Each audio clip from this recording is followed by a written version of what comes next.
మిత్రులారా నమస్కారం. బొజ్జ భిక్షమయ్య యూట్యూబ్ ఛానల్కు స్వాగతం, సుస్వాగతం.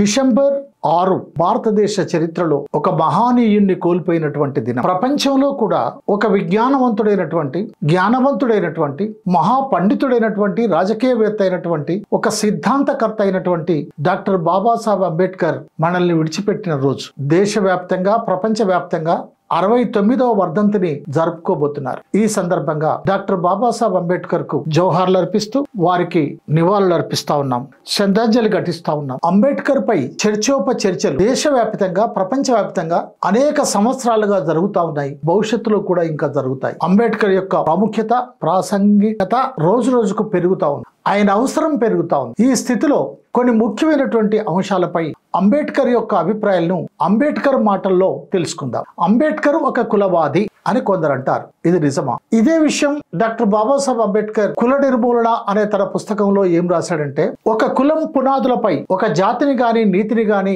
మీరు నిర్మించలేరు, ఒకవేళ మీరు నిర్మించినా అది ముక్కలు కాక తప్పదు అని చెప్పాడు. అంటే ఏమిటి? దీన్ని బట్టి కులవాది అనే అటువంటి వాళ్లకు, అంబేద్కర్ ఒక కులవాది అని భావించే దళితులకు గాని, అంబేద్కర్ ఒక కులవాది అని భావించే దళితేతరులకు గాని తెలుసుకోవాల్సిన విషయం ఏంటంటే, అంబేద్కర్ ఒక కుల నిర్మూలనవాది తప్ప కులవాది కాదు. అందుకని నేరం దోషమవుతుంది. అలాగే కులం అనే అటువంటి ఒక అమానుషమైన జాడ్యం పోదు. ఈ 5 ఏళ్ళు సమానంగా ఉన్నాయా, ప్రజలు ఎలా సమానంగా ఉంటారు అని కొందరు అంటారు. కానీ డాక్టర్ బాబాసాహెబ్ అంబేద్కర్ కులం మధ్యలోనే వచ్చింది, కులం పోతుంది, కులం శాశ్వతం కాదు అని చెప్పాడు.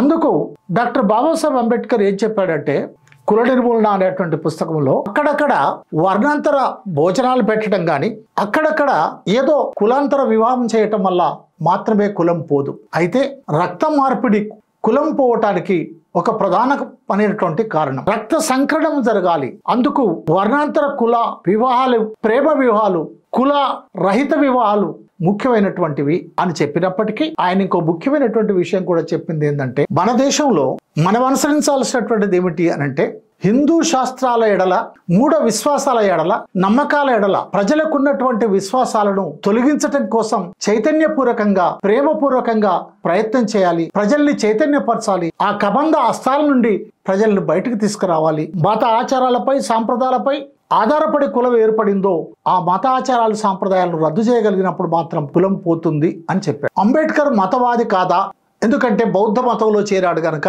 అని కొందరు అంటారు. అంబేద్కర్ ఏమంటాడంటే, హిందుత్వం కన్నా బౌద్ధాన్ని స్వీకరించడానికి 3 ప్రధానమైనటువంటి కారణాలు ఉన్నాయి అని ఆయన చెప్పాడు. 1, బౌద్ధం భారతదేశానికి సంబంధించినటువంటి ఒక జీవన విధానం, అది మతం కాదు. 2, సామాజిక సమానత్వం బౌద్ధం యొక్క ముఖ్య సిద్ధాంతం. 3, మూఢనమ్మకాలకు తావులేని ఏతుపరమైనటువంటి భావాలను కలిగినటువంటిది బౌద్ధం. అందుకే నేను బౌద్ధాన్ని స్వీకరించాను అని చెప్తాడు. అదే భారతదేశంలో బౌద్ధం పేజీ 7 సంబంధించి ఆయన పేర్కొన్నాడు. అందులో అసలు అంబేద్కర్ సిద్ధాంతం ఏమిటి అని కొందరు అడుగుతారు. అంబేద్కర్ సిద్ధాంతం కూడా 3 ప్రధానమైనటువంటి విషయాలపై ఆధారపడి ఉంది. 1, స్వేచ్ఛ. 2, సమానత్వం. 3, సౌభాతృత్వం. స్వేచ్ఛ, సమానత్వం, సౌభాతృత్వం, ఇవి నా సిద్ధాంతాలు అని అంబేద్కర్ స్పష్టంగా పేర్కొన్నాడు. ఈ సిద్ధాంతాలను కూడా నా గురువైన బుద్ధుడి నుండి నేను స్వీకరించాను అని ఆయన చెప్తాడు. అంతేకాదు, సృష్టి ధర్మంలో ఏది స్థిరమైనది కాదు, ఏది శాశ్వతమైనది కాదు, ప్రతిదీ నిరంతరం మారుతూనే ఉంటుంది. ఒక వ్యక్తికి గాని, సమాజానికి గాని మార్పే జీవిత ధర్మం అని బౌద్ధం చెప్తుంది. సమాజంలో పాత విలువలను గురించిన విప్లవం నిరంతరం కొనసాగుతూ ఉంటుంది, ఈ సత్యాన్ని గుర్తుంచుకోవాల్సి ఉంటుంది అని భారతదేశం బౌద్ధం అనే పుస్తకం పేజీ 77-78లో ఆయన చెప్తాడు. పార్లమెంటరీ ప్రజాస్వామ్యం పట్ల అంబేద్కర్కు గాఢమైనటువంటి ప్రేమ, ఆయన దానిని బాగా ప్రేమిస్తాడు అని చెప్తారు. నిజమే. కానీ అదే సందర్భంగా పార్లమెంటరీ గురించి, దానిపైన భ్రమల గురించి అంబేద్కర్ ఏం చెప్పాడో ఒక్కసారి భారతీయులారా, భారత పార్లమెంటరీ ప్రజాస్వామ్యం పైన జాగ్రత్తగా ఉండండి. ఇది పైకి కనిపించే అంత గొప్పదేం కాదు. సామాజిక ఆర్థిక స్వాతంత్ర్యం లేకుండా రాజకీయ స్వాతంత్ర్యం బ్రతికి బట్ట కట్టలేదని గ్రహించండి అని చెప్తాడు. మరి ఈ ప్రజాస్వామ్యం విఫలమైతే ఏమవుతుంది అనే దానికి కూడా డాక్టర్ బాబాసాహెబ్ జవాబు చెప్పాడు. మన దేశంలో పార్లమెంటరీ ప్రజాస్వామ్యం విఫలమైతే నేను ఇంతకు ముందే చెప్పిన కారణాల వల్ల విఫలమై తీరుతుంది అంటే ఆయనకు తెలుసు ఈ ప్రజాస్వామ్యం విఫలమవుతుంది అని తెలుసు. ఇది ఒక మేడిపండు లాంటి ప్రజాస్వామ్యం అని కూడా తెలుసు. అప్పుడు ఏది ప్రజాస్వామ్యం విఫలమైనప్పుడు ప్రజలు తిరుగుబాటు చేస్తారు, కమ్యూనిజమే వస్తుంది అని కూడా చెప్పాడు. సోషలిజానికి అంబేద్కర్ వ్యతిరేక కాదు.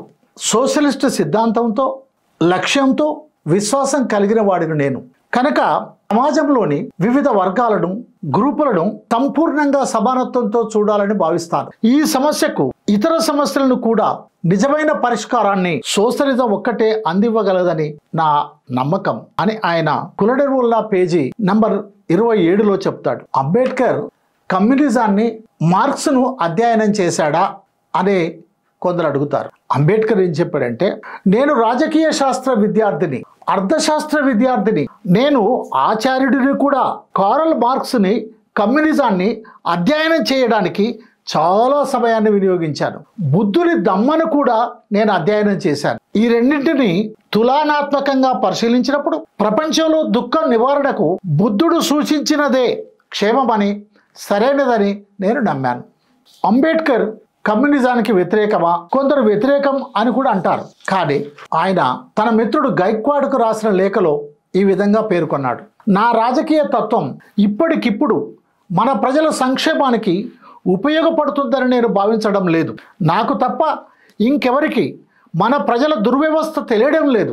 వారికి అందవలసిన ప్రయోజనాలు అందుకునేందుకు వారెన్నాళ్ళు వేచి చూడాలి. నేను కమ్యూనిస్టు పార్టీలో చేరితే బాగుండును అని గైక్వాడ్కు రాసిన లేఖలో ఆయన పేర్కొంటాడు. ఒకవేళ దళితులు కమ్యూనిస్టులో పార్టీలో చేరడం వల్ల తమకు తక్షణ ప్రయోజనం వనగూరుతుందని ఉపశమనం కలుగుతుందని భావిస్తే వారిని కమ్యూనిస్టు పార్టీలో చేరమని కూడా నేను ప్రోత్సహిస్తాను. బుద్ధుడు కార్ల్ మార్క్స్ పుస్తకం పేజీ 14-15లో ఆయన చెప్పాడు.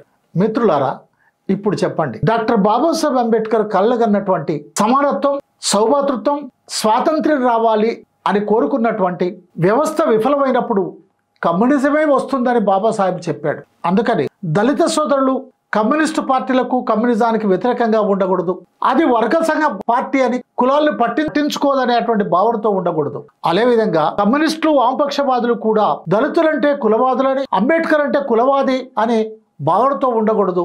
వారిని కూడా కలుపుకున్నప్పుడు మాత్రమే, లాల్ నీల్ మైత్రి ఏర్పడినప్పుడు మాత్రమే, అంబేద్కరిజం మార్క్సిజం, అంబేద్కర్ వాదులు మార్క్స్ వాదులు ఐక్యమైనప్పుడు మాత్రమే బహుజన రాజ్యం, సామిక రాజ్యం వస్తుందని భావించాలని 69వ అంబేద్కర్ వర్ధంతి సందర్భంగా అందరికీ మనవి చేస్తూ మరొకసారి ఆ మహానుభావునికి శ్రద్ధాంజలి ఘటిస్తూ బొజ్జ భిక్షమయ్యే యూట్యూబ్ ఛానల్ చూస్తూనే ఉండండి. సబ్స్క్రైబ్ చేయండి, షేర్ చేయండి, లైక్ చేయండి. Thank you very much.